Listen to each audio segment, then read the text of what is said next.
Upekara yang ada di Bali ini menurut Ida nih sangat bermakna dan memiliki simbol yang luar biasa. Karena ini adalah jati diri. Kalau dia Bali kan tentu harus menggunakan tradisi Bali dimanapun dia berada, kan begitu. Nah kalau dia Jawa, gunakanlah tradisi Jawa. Kalau upacara entas-entas menurut Jawa, apa upacaranya? Bisa nggak digali upacaranya apa? Ya upacaranya ya cok bakal katanya. Kenapa kita ini mengangkat budaya kita, tradisi kita, tapi membunuh atau menghilangkan tradisi lain? Tidak boleh itu. Terutama yang di luar Bali. Sebelum kita belajar dengan baik tentang upekara, nanti dulu berstatement. Kalau melihat upacara itu dari aspek ekonomi tidak nyambung. Tidak nyambung. Karena apa? Prinsip ekonomi dengan modal yang kecil untuk menghasilkan keuntungan yang besar. Beryatnya yang besar tetap yang akan kita dapatkan perasaan, hati. Bukan berupa material. Kalau nggak tulus sebesar apapun, kalau nggak ikhlas sebesar apapun ya dia yang disampaikan itu sama dengan tidak beryatnya.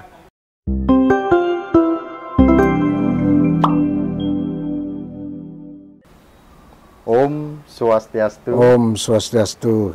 Rahayu pemirsa Hindu Channel Astungkara.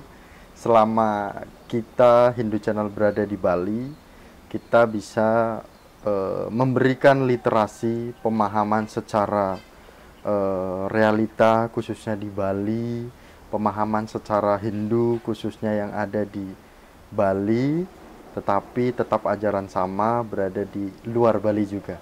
Dan tentu pada kegiatan kami selama di Bali, karena kami sudah menayangkan Ida Empu Acaryananda, kemudian dengan beberapa sulinggih juga di Bali, kemudian tokoh Hindu, Astungkara kami bertemu dengan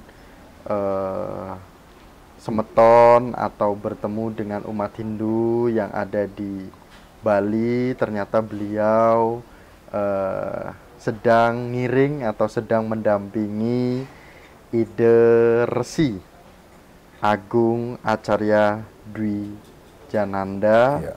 Beliau dari Lampung maupun di Bali.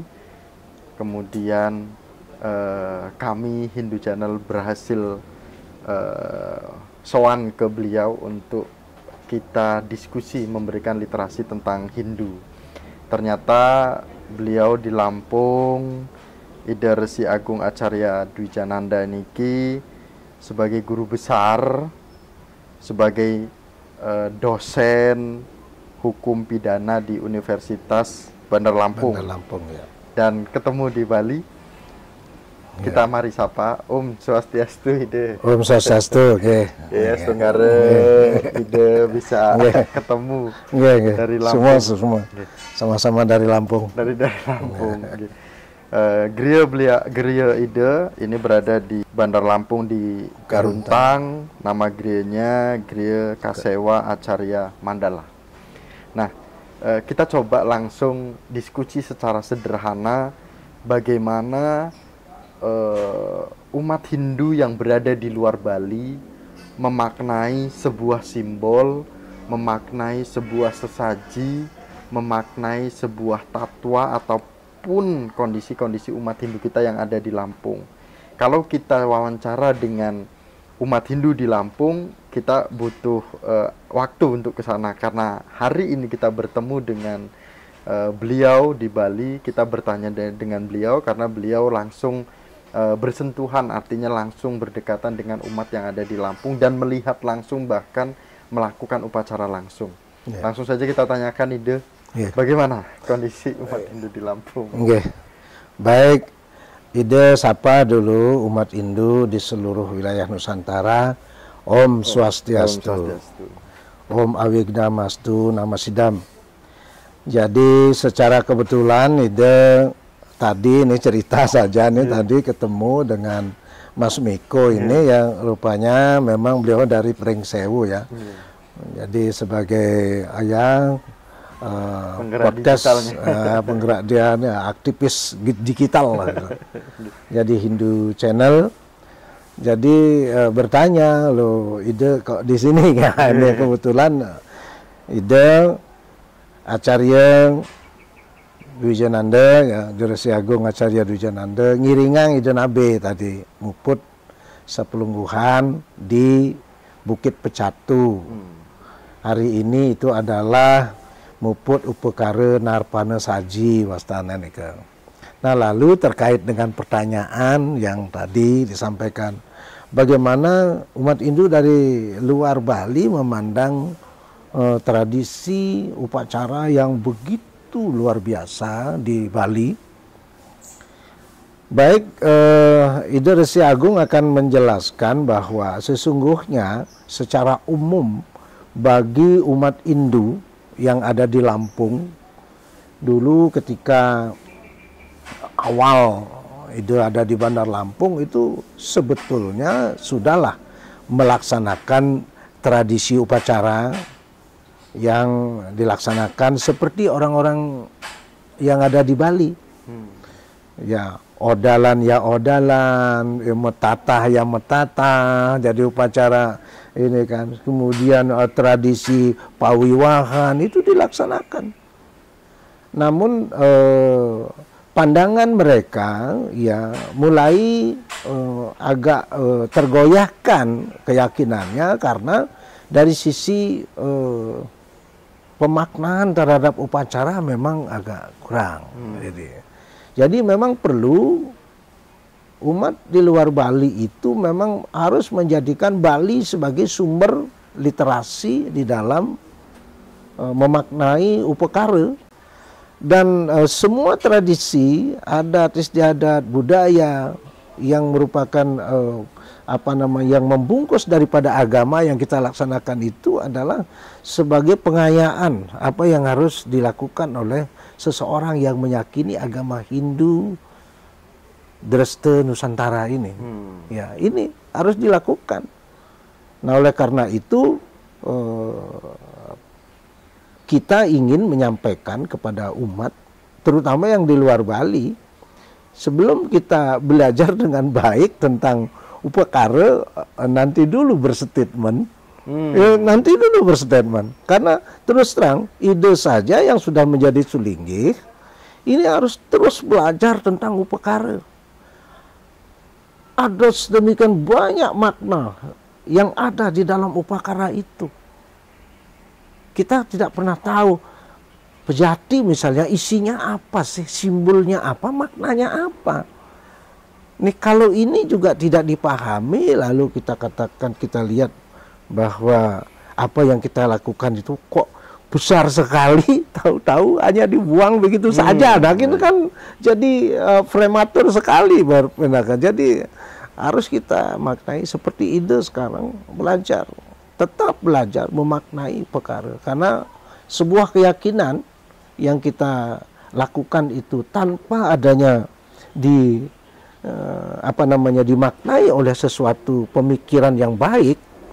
Nah, itulah. Jadi sementara pandangan ide terhadap upekara yang ada di Bali ini menurut ide nih sangat bermakna dan memiliki simbol yang luar biasa. Karena ini adalah jati diri. Siapapun dan bagaimanapun. Iya, siapapun yang menyatakan dia itu adalah orang Hindu, Dharma, ya, Indonesia, dia harus memahami arti dan makna dari upekara itu. Jadi itulah penekanan itu nih. Jadi artinya, jadi itu prinsip. Ini salah satu prinsipnya. Ini prinsip yang sangat menarik Ide Resi Agung, bahwa terkait dengan memaknai sebuah sesaji atau sebuah banten itu bisa kita contoh di Bali seperti itu, bisa kita kiblatkan di Bali. Namun yang menjadi kondisi kita saat ini adalah ide. Ya nanti bagaimana ide itu bisa menjelaskan itu ide yang langsung praktik di lapangan langsung dengan umat Hindu. Yang kondisi saat ini adalah ide.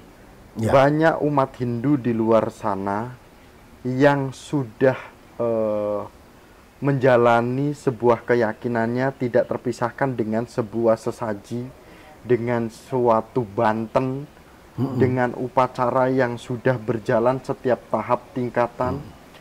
Namun ada 1-2 orang yang melontarkan sebuah statement yang beranggapan bahwa upacara terlalu besar, upacara mengeluarkan biaya banyak, manfaatnya toh sama saja, malah berdampak kita berhutang, malah melakukan adanya banyaknya kasus bunuh diri. Ini bagaimana kita sebagai umat Hindu yang sudah merintis sebuah tradisi budaya, ada yang hilang, ada yang sudah dijalankan. Bayangkan kalau statement ini terus dipelihara, kemudian generasi kita ini ikut berdampak teriris, 10 tahun, 20 tahun ke depan, kita akan seperti saudara kita. Hilang bagaimana tradisi. Tanggapan Ida Ampur ini? Agak semangat harusnya.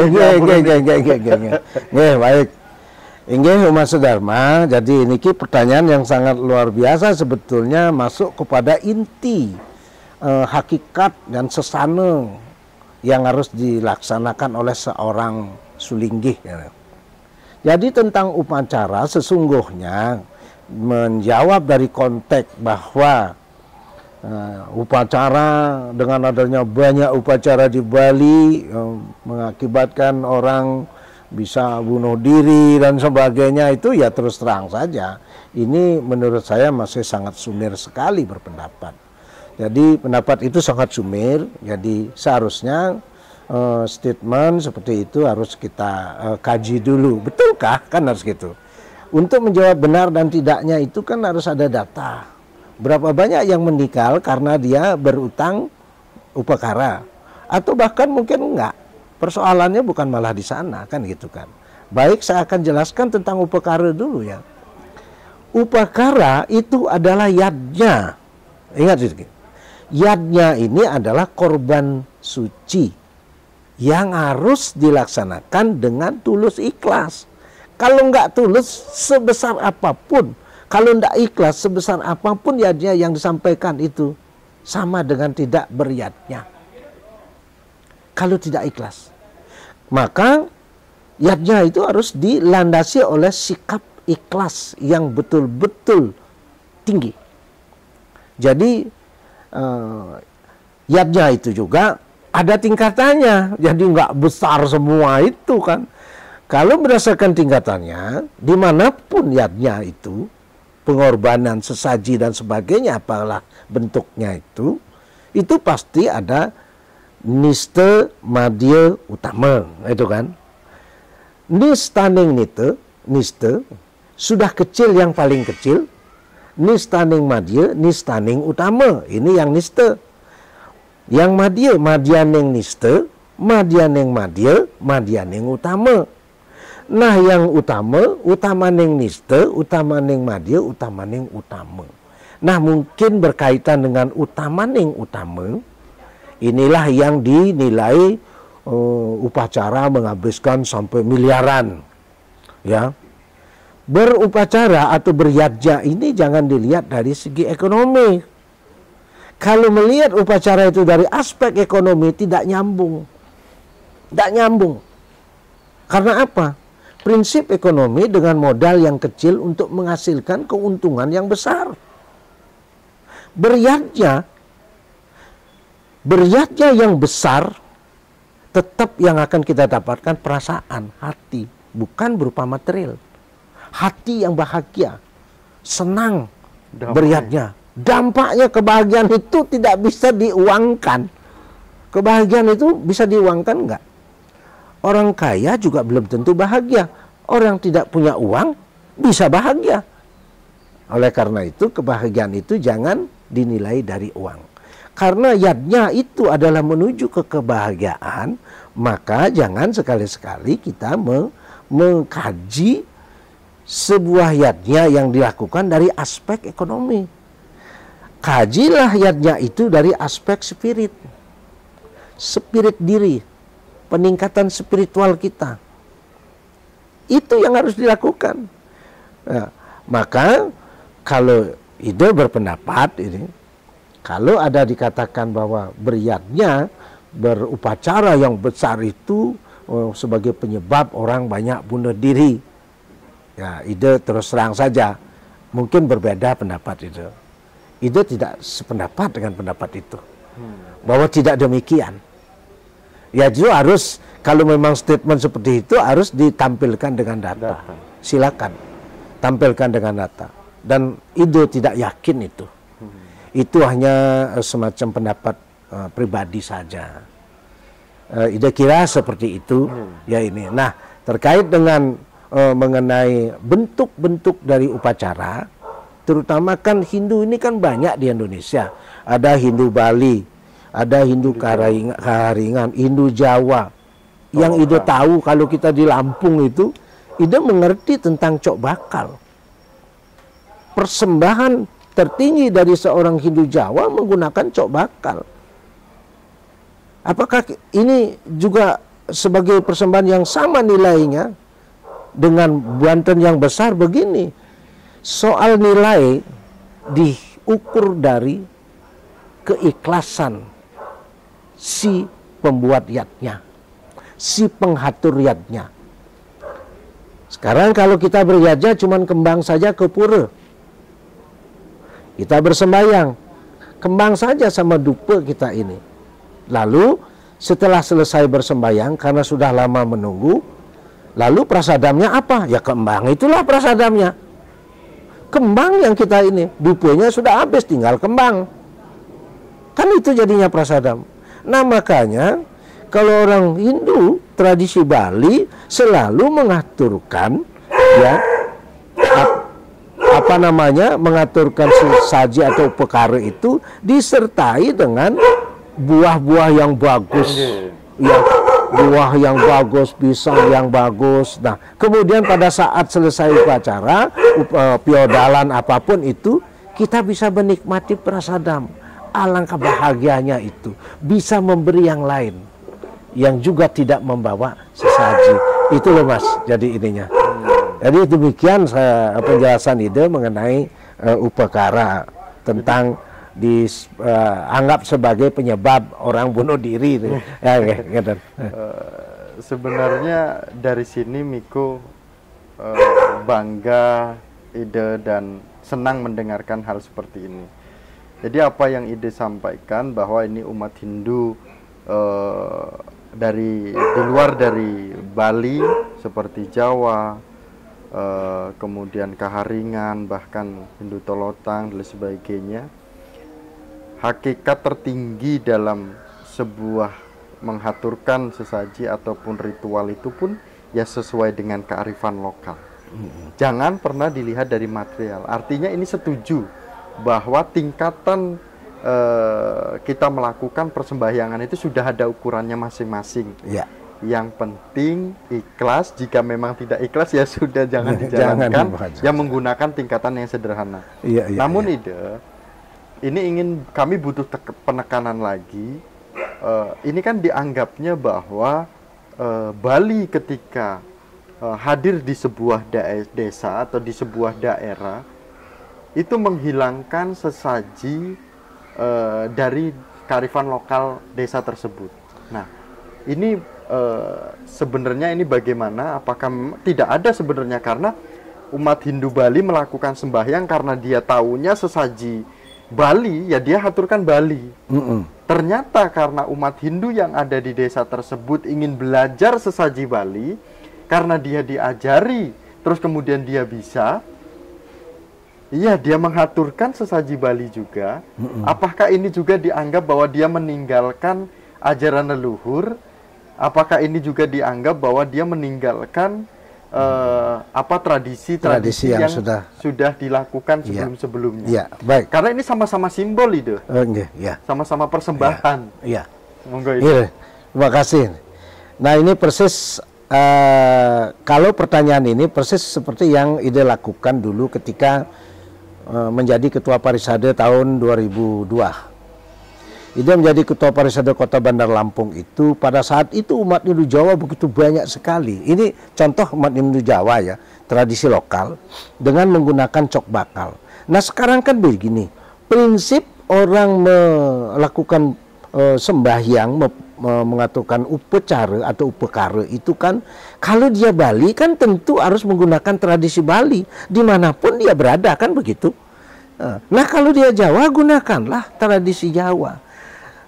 Seperti di daerahnya Mas Miko tuh, Pringsewu, Ambarawa dan sebagainya, itu pernah mengasihkan memberikan ini. Kalau upacara entas-entas menurut Jawa, apa upacaranya? Bisa nggak digali upacaranya apa? Ya upacaranya ya cok bakal katanya. Ada yang lain khusus untuk ini? Tidak ada. Nah karena menurut filosofi dalam hal kita mengadakan upacara entas-entas atau ngaben itu, jadi ada istilah bekal yang namanya bubur pirate, yang ini itu tidak ada maka dilengkapi. Tapi cok bakal pernah dilakukan, kita entas-entas di wilayah apa namanya tempat Pak Suwarno itu, apa namanya dulu itu, di ini pernah kita lakukan itu, kita hadir di sana. Upacaranya yang menggunakan cok bakal berjalan tapi dilengkapi dengan, kalau tidak ada dilengkapi bubur pirate, mama bekal daripada Sang Lampus itu diadakan. Karena tradisi Jawa tidak menggunakan bubur pirate, tapi apa ininya, mungkin ada ininya kelengkapan dari cok bakal itu. Nah oleh karena itu saya berpikir bila tradisi itu artinya tetap dipakai tetapi ditambahkan dengan yang lain, itu tidak salahnya, tidak salah. Lalu ketika upacara piodalan misalnya, itu orang Bali tentu membawa upacara sesaji pola Bali dengan tradisi Bali. Umat Jawa haruslah seperti itu, pola Jawa. Artinya tinggal memperkuat dari umat kearifan lokal. Iya, iya dong. Nah sedangkan memakai ini juga, ini semacam apa ya? Saya pernah nanya, ketika tidak memakai udeng destar. Saya ada tokoh pemuda namanya, saya ada Mas Priyo. Mas Priyo itu, jadi dia bilang, Mas, pakai belangkonnya Mas. Nanti seolah-olah ini pakai belangkon, kita sembahyang. Pakai belangkon, pakai beskap, pakai itu untuk sembahyang. Nah ini baru bagus. Jangan seolah-olah umat Hindu asal Bali ini membalikan umat-umat Hindu Jawa yang ada di ini atau orang-orang lokal yang ada padahal itu tidak sama sekali tidak. Justru kita tidak sama, artinya bukan senang, bukan. Kenapa kita ini mengangkat budaya kita, tradisi kita, tapi membunuh atau menghilangkan tradisi lain? Tidak boleh itu. Ini sangat membawa pesan sekali bahwa sekali lagi dengan nada halus, tokoh Bali, umat Hindu Bali tidak sama sekali melakukan apa yang dipikirkan oleh Bapak Ibu terkait dengan pola Balinisasi, tidak ada. Tinggal bagaimana kita sebagai umat daerah tersebut, kita bisa memperkuat, membentengi diri kita, membentengi jati diri kita, kemudian kita komunikasi baik antar sesama umat Hindu kita yang ada di daerah, baik itu Bali, baik itu daerah lain. Ketika kita bertemu, sama kita tunjukkan bahwa itulah jati diri kita. Gitu. Kita minta sedikit pesan, wejangan, tuntunan ide untuk umat Hindu kita yang ada di Nusantara. Monggo hidup. Baik, sebelum mengakhiri daripada acara diskusi lah, boleh dikatakan ngobrol santai. Jadi ide berpesan kepada umat sedharma di seluruh wilayah Indonesia. Jadi mari kita perkuat, kita beragama dengan budaya dan tradisi kita. Kalau orang Jawa, perkuatlah dengan tradisi dan budaya Jawanya. Upakaranya pun harus demikian, perkuat. Kalau enggak, bagaimana? Carilah literasinya, kumpulkan literasi. Ayo kita bahas. Kalau kurang lengkap, ditambahin sedikit. Dengan yang Bali ini kan kolaborasi yang bagus, tidak menghilangkan tradisi dan budaya. Bagi umat Hindu asal Bali, Mari kita maknai upacara ini dengan penuh perasaan ikhlas. Maknai upacara itu sebagai diri kita sendiri, karena Banten atau upacara itu adalah raga kita sendiri. Apa yang kita persembahkan itu kita sendiri sebetulnya itu. Jadi oleh karena itu Banten adalah simbol. Simbol itu pasti ada makna. Makna itu adalah tujuannya adalah untuk mencapai kebahagiaan yang disebut di dalam tujuan hidup moksartam jagatita yaca iti dharma. Itu aja. Pemirsa Hindu Channel, ternyata ada satu lagi yang di pikiran kami atau saya sebagai anak muda, dengan banyaknya statement-statement yang terkait dengan menyudutkan atau menyalahkan sebuah ritual ataupun sesaji. Di balik dari sesaji itu kita membangkitkan banyak ekonomi sekali. Betul. Pisang, buah, janur, daun, air dan lain sebagainya, banyak sekali yang berdampak secara ekonomi. Bahwa ini memang pernyataan yang sangat sederhana, itu sebuah realita. Bayangkan jika umat Hindu kita tidak ada sebuah ritual, bagaimana kita menjual pisangnya, bagaimana kita menjual janurnya gitu. Apalagi di Lampung. Lampung begitu besar hasil buminya. Kirim ke Bali. Semua disaji menjadi sesaji, dikirim ke Bali, dipakai di Lampung seperti itu gitu. Itu tambahkan sedikit. Di Lampung itu yang namanya di pasar di Bandar Lampung itu, mereka itu sudah tahu. Para pedagang-pedagang pisang, para pedagang bunga, kembang dan sebagainya, kue-kue, jajanan pasar, itu sudah tahu yang namanya, ini harinya orang Bali, hari galungan. Itu pasti mencari kelapa yang kecil, butirnya kecil yang sudah dibersihkan, itu untuk apa? Untuk daksina pejati, suci. Itu memerlukan kelapa yang kecil-kecil itu, kayak kelapa hibrida. Ini kan perputaran ekonomi kan tinggi akibat dari adanya upacara dan upacara ini. Jadi jangan dikatakan tidak ada dampak. Loh, sekarang kalau memang di Bali tidak ada upacara, orang pembuat kue, orang pedagang janur, pekebun kembang, dari mana dia dapat penghasil? Nah, inilah yang harus dimaknai kalau berbicara ekonomi secara komprehensif yang dilandasi oleh spiritual, harus dilandasi itu. Kalau tidak dilandasi itu akan kering. Suksuma ide Astungkare, kita bisa diskusi lumayan lama bersama dengan ide si Agung Acarya Dwi Jananda. Ini istimewa ide, ketemunya di Bali, merasakan energi yang luar biasa. Kami tetap mohon doanya ide Hindu Channel supaya bisa semakin berkembang, karena ini adalah peran kami generasi yang saat ini tumbuh dengan mental-mental yang kita sama-sama rasakan.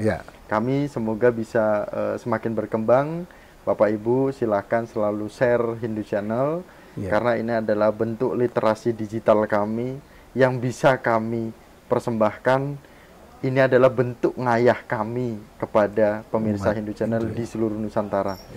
Kalau tanpa Hindu Channel tidak bisa ketemu dengan narasumber kita. Karena untuk ketemu dengan narasumber kita jauh sekali. Untuk bertanya saja lumayan jauh. Nah, ini adalah semangat kami. Terima kasih. Kami tutup dengan Paramasanti bersama dengan Idersi Agung Acarya Dwi Jananda. Paramasanti. Om Santi Santi Santi Om.